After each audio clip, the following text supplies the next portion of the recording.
Et bonjour à tous, bienvenue sur Happy Crash, de nouveau dans mon super parc là, hop, je crois que je vais venir là maintenant faire les vidéos quand je serai dans le coin. Voilà, donc je fais une vidéo vraiment Happy Crash là, ça faisait un petit moment que j'en avais pas fait, à part si le livret sur le livret, donc ça pour moi c'est quand même, fait partie un peu du cœur du sujet de Happy Crash. Et j'ai tout un tas de vidéos là que j'aimerais faire sur un certain nombre de sujets, notamment sur finance, investissement. C'est un peu réducteur hein, parce que je fais pas d'investissement pur, hein, c'est ce que je vous expliquais pour le livret. Pour moi, il faut un certain nombre de critères, donc c'est un peu plus que de l'investissement. Et avant de faire les vidéos que j'envisage, il faut que je vous explique un petit peu comme on dit, le background, comment on appelle ça, c'est incroyable hein, de pas trouver. Je sors du travail, donc je sors d'une journée en anglais et je trouve plus mes mots en français. Bon bref, donc il faut que je vous explique le cheminement, voilà, qui s'est opéré ces dernières années et comment j'en suis arrivée là. Donc évidemment nous venons de passer, alors c'est difficile de passer une période parce que les périodes s'enchaînent. Mais bon, je parle évidemment des 3 ans là qu'on vient de passer depuis 2020 avec cette soi-disant pandémie. Et j'ai opéré un changement de paradigme total, hein, c'est-à-dire que j'ai complètement changé ma façon d'envisager les choses, ma façon de voir le monde, ma façon d'envisager l'avenir, ma façon d'utiliser ou d'investir mon argent, et tout un tas de choses essentielles de la vie. Comment c'est arrivé? En fait, c'est arrivé vraiment d'un coup et sans que ce soit... Je vais presque dire que c'est instinctif par rapport à la situation dans laquelle on était. Donc il y a un certain nombre de personnes qui ont dû cesser de travailler, qui n'ont plus pu travailler, donc les soignants notamment, dont une de mes sœurs, qui est médecin et qui a dû fermer son cabinet. Et à partir de là, j'ai envisagé le fait que peut-être que je pourrais ne plus pouvoir travailler puisque je refusais de me soumettre à l'injonction vaccinale. Et c'était pas négociable hein, et je refusais aussi de tricher, donc voilà. Donc à partir de là, je me suis dit que se passe-t-il si je ne peux plus travailler, si je perds mon travail. Donc vous avez les 15 premiers jours un peu d'angoisse en train de vous dire mais non, et puis vous raisonnez, vous dites mais si, en fait ça peut arriver. C'est arrivé à d'autres qui n'ont pas le temps de se préparer. Moi j'ai le temps de me préparer parce que ça pouvait difficilement arriver dans les 15 jours, dans le mois. Je pense que si ça arrivait, il y avait au moins 3 mois, 6 mois, voire 1 an, 2 ans avant que ça arrive. D'ailleurs on n'est toujours pas à l'abri de ça. Hein. Donc je me dis là j'ai une chance que les autres n'ont pas. Donc il faut que je me pose cette question et que j'envisage cette possibilité et que j'y réponde. Donc je me suis imaginé, d'ailleurs j'en ai même parlé à mon mari, mes enfants, je leur ai dit vous savez, il est tout à fait possible que dans 3 à 6 mois je sois interdite de bosser, et dans ces cas-là il y a un moustique et dans ces cas-là il faudra qu'on revoie notre façon de vivre en fait. Bon, qu'est-ce que je fais? J'éteins et je le chasse ou je bouge ou bon, bref. Moi je suis pas allergique aux moustiques, hein, contrairement aux abeilles. Donc je me suis posé la question et j'ai tout de suite décidé d'agir immédiatement. Donc moi j'étais dans un paradigme avant cette période qui était d'investir pour ma retraite. D'abord d'investir dans l'avenir de mes enfants, de pouvoir leur permettre de faire des études de manière la plus confortable possible. D'investir pour ma retraite. Donc ce que j'ai fait, j'ai commencé en 2013, que je dise pas de bêtises, ouais, 2012 ou 2013, quand j'ai commencé à correctement gagner ma vie en fait. Puisqu'avant ça j'étais seule avec 2 enfants et un petit salaire, donc c'était pas vraiment possible. Et quand j'ai commencé à rebondir et à bien gagner ma vie, voilà, donc c'est pas si vieux que ça, hein, ça fait 9 ans. Donc j'ai commencé à investir pour ma retraite.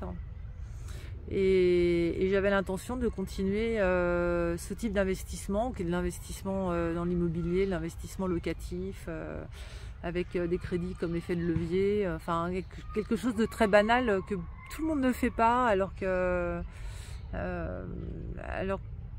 c'est pas très compliqué, mais je pense que beaucoup de gens ne sont pas formés, tout simplement, informés ou formés au fait de faire fructifier leur argent, ou se servir du crédit comme effet de levier pour s'enrichir, hein, tout simplement. Alors oui, vous allez me dire, tout le monde ne peut pas. Oui, je sais, tout le monde ne peut pas. Je peux pas faire des vidéos pour chaque cas particulier. Moi aussi j'ai vécu avec un SMIC et 2 gamins à charge, hein, donc je sais ce que c'est. Donc je suis pas en train de faire une vidéo méprisante pour les gens qui n'ont pas d'argent. Je suis en train de faire une vidéo qui peut servir aux gens qui ont un peu d'argent, servir aux gens qui un jour auront de l'argent, motiver des gens qui n'en ont pas et qui d'un seul coup peuvent découvrir qu'on peut peut-être en avoir plus. Et des gens qui ont de l'argent et qui pensent qu'il en faut beaucoup pour investir, alors qu'en fait des fois il faut vraiment pas grand chose. Donc je n'entre pas dans ces sujets là, et si la vidéo heurte, bah écoutez, je suis désolée, mais on peut pas toujours voilà, moi de toute façon il n'y a rien de politiquement incorrect dans ce que je fais, et on peut pas toujours en parler à tout le monde, hein.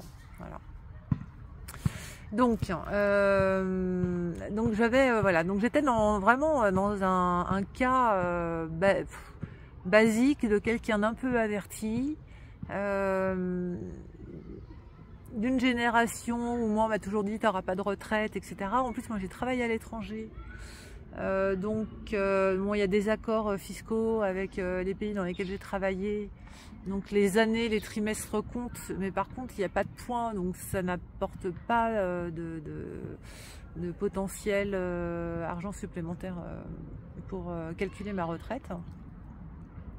Donc de toute façon, moi j'étais partie d'un postulat où j'aurais pas de retraite, et si j'en avais une un jour, bah, ce serait du bonus, mais je pouvais pas compter sur une retraite, hein, pour vivre mes vieux jours.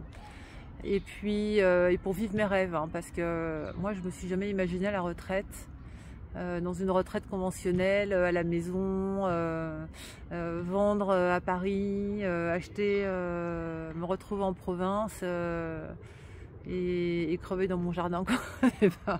C'était pas du tout. Moi j'aime voyager. Déjà j'ai de toute façon le pied entre 2 voire 3 pays de cœur, hein, donc et de toute façon je dois avoir le gène grec des voyageurs.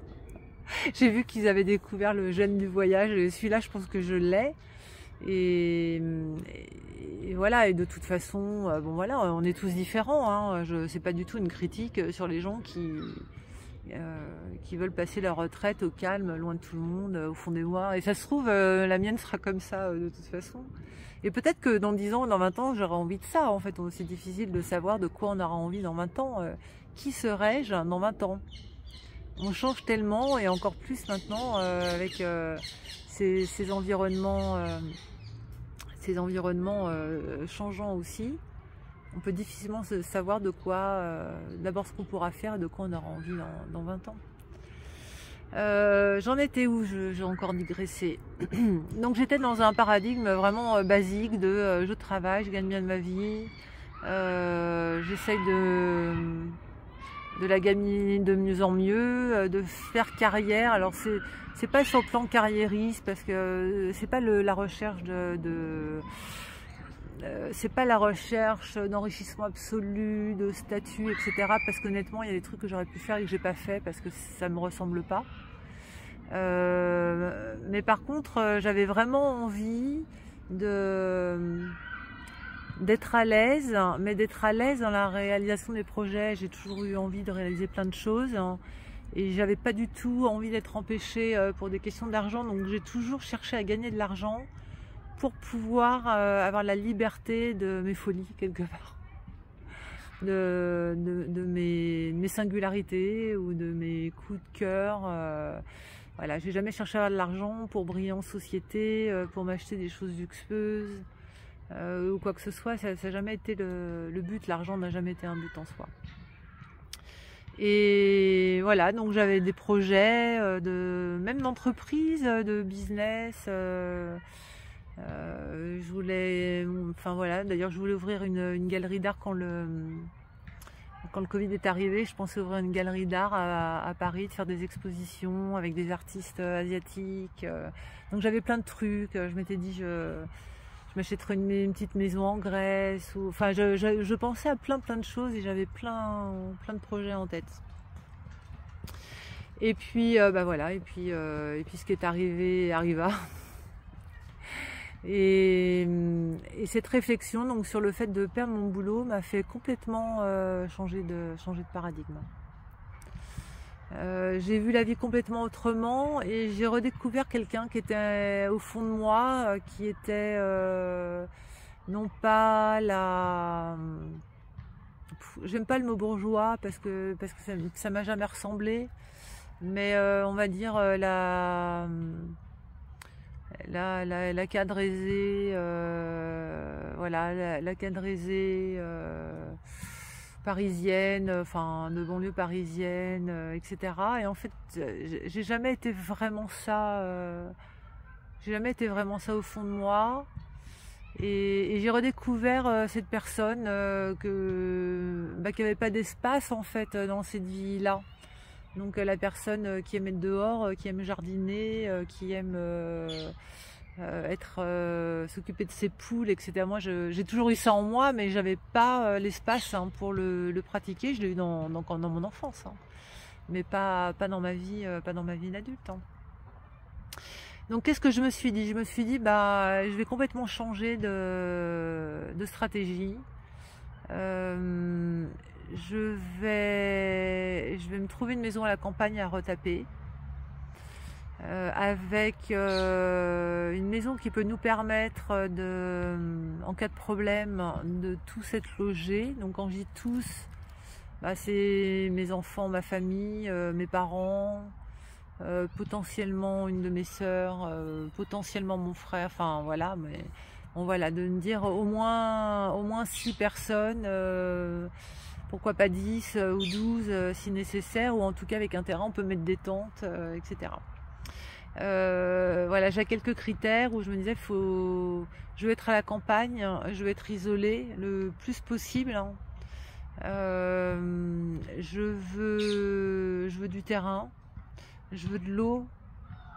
Vous voyez, il n'était pas pour moi. On a un pied dans la région de Perpignan. Il n'était pas question pour moi d'aller à Perpignan où tout est sec. C'est très compliqué de cultiver. Tout est très cher de toute façon. Donc j'aurais pas pu acheter un truc comme ça à Perpignan. Et voilà. Et en même temps, je me disais, arriver dans une province où on connaît personne, s'intégrer à la campagne, c'est pas simple. Et puis d'un seul coup m'est venue la chose la plus logique au monde, c'était d'aller là où j'avais passé mes vacances d'enfant chez mes grands-parents. Et là, pour être à la campagne, c'est vraiment la campagne. Et ça répondait à tout, parce que c'est une zone... moi, j'aime pas le plat. J'aime pas la plaine. Donc c'est une zone de moyenne montagne, très verte, très humide, mais avec des beaux étés chauds quand même. Très agricole, beaucoup de forêts et avec des amis d'enfance que je n'avais pas revus depuis plus de 30 ans et que j'ai retrouvés incroyablement en fait. Et j'ai trouvé, en plus il n'y a rien, comme il y a une densité très faible, il n'y avait rien à vendre. Et le destin, des fois on dit il y a le destin, quoi, c'est les karmas. Bah voilà, je suis tombée sur exactement ce que je cherchais. Donc j'ai ma petite maison, alors qui est pas si petite, mais qui qui avait un grenier aménageable, et on a fait tous les travaux, hein, au rez-de-chaussée, un grenier aménageable, une grange, bon bah voilà, tout est brut, hein, tout est dans l'état. Et on a juste refait le rez-de-chaussée, et puis j'ai commencé le potager, les poules, etc., etc. Sauf que l'idée pour moi, elle n'était pas juste de me dire, bah si ça va pas, on part à la campagne. L'idée pour moi, c'est de me dire, bon, si ça va pas, j'ai ce backup là d'aller à la campagne où on peut survivre, hein, parce qu'on peut se nourrir de manière, voilà, on peut se nourrir, on a le potager, il y a des éleveurs autour, on peut avoir de la viande pas trop chère, on a de l'eau, donc j'ai organisé une semi-autonomie, on va dire, avec de l'eau à filtrer, le puits, des filtres. Bon, on peut. Moi, l'idée de l'autonomie, c'est pas exactement ce que je recherche. Par contre, l'idée d'avoir un endroit où, en cas de rupture de normalité, on peut à 10 ou 12 vivre pendant 3 mois sans accès à ce à quoi on a accès aujourd'hui. Ça, je trouve que pour moi, c'était indispensable. Mais aussi de se dire, s'il se passe rien, faut que cet endroit soit aussi serve aussi à autre chose, hein. Donc c'était à la fois un backup, une base arrière, un refuge en fait. Moi je l'appelle plutôt mon refuge. Faut que ce soit en même temps un investissement, c'est-à-dire l'idée c'est pas non plus de perdre de l'argent. Donc d'acheter quelque chose qui, même s'il ne prend pas de valeur, mais à partir du moment où on aménage, ça prend de la valeur, mais en tout cas n'en perd pas. Je voulais quelque chose qui potentiellement me rapporte de l'argent, donc avec une potentielle activité ou 2 potentielles activités. Ça, ce sera le sujet des autres vidéos. Donc quelque chose qui potentiellement puisse générer des revenus. Et quoi d'autre? Non, bah, c'est à peu près tout. Puis bon, bah, et qui colle avec mes principes et mes valeurs. Donc j'ai trouvé cette solution, maison à la campagne, à retaper, qui génère des revenus, ou qui en générera, et qui nous permettent une autonomie, je veux dire une autonomie sur une période limitée, pour 8-10 personnes, alors pas dans un confort absolu, hein, c'est pas ça, hein, mais de se dire s'il y a une rupture, une rupture de ce qu'on appelle une rupture de normalité, il y a moyen de subsister sur une durée limitée. Donc voilà l'histoire de mon changement de paradigme. Et de là va découler un certain nombre de nouveaux projets en fait qui naissent au fur et à mesure. Et c'est ce que je vais partager dans les vidéos qui vont suivre dans les semaines et les mois qui viennent, avec des nouvelles idées aussi qui germent presque tous les jours. Alors oui, alors bon, ça fait un peu brouillon hein, comme vidéo. Si, il va venir une 4e chose. Quand je vous dis qu'il correspond aussi à mes valeurs, etc., mais c'est qu'il correspond aussi à mon tempérament. Et il y a une chose que j'ai découverte, parce que je ne l'avais pas envisagé avant, c'est que ce choix répond complètement à un besoin que j'ai moi d'apprendre. D'apprendre, de découvrir, de tester, de faire des expériences. Et en fait là je m'éclate quoi. Je m'éclate avec un bout de terre, une vieille maison et un bout de terre à la campagne. Donc ça c'était pour l'explication, ce qu'on appelle, faut vraiment que je revoie mes mots français, des antécédents, comment on dirait background en français, en arrière-plan, des vidéos qui vont venir, hein, et de la façon dont le crash sera happy, j'espère. Voilà. Bon allez, je vous embrasse, je vais pas rester plus longtemps, ça fait des longues vidéos, mais là je reviens très vite parce que je vous en ai promis d'autres. D'ailleurs il faut que je vous parle des rêves lucides, et puis il faut que je vous parle de plein de trucs, hein. Mais bon là les vidéos vont peut-être un peu s'enchaîner cette semaine, et c'est très bien parce que je vais faire une pause Twitter parce que j'en peux plus. Voilà. J'en peux plus et ce truc en fait devient un poids mental. Et à un moment donné, je me suis dit, mais pourquoi je m'inflige ça? Pourquoi je m'inflige des agressions? C'est pas des agressions directes, c'est pas des gens qui m'agressent sur Twitter, hein, pas du tout. Hein. Mais ce sont des agressions mentales, hein, ce sont des agressions sur nos fondements, nos valeurs, nos pensées. Et en fait, j'ai pas envie de m'infliger ça là en ce moment. Parce que j'ai plein de choses en tête. Après, je pense qu'on est limité quand même mentalement sur ce qu'on peut supporter. Là, je supporte plus en fait. Donc Twitter, je dis pas que je viens plus du tout, mais là, grosse pause, grosse pause. Et là, je vous embrasse et puis j'espère que la vidéo n'a pas été trop brouillon, trop longue. C'est aussi le problème de faire les vidéos en fin de journée après le boulot et tout. Je n'ai pas le cerveau complètement clair. Voilà. Je vous embrasse. À bientôt.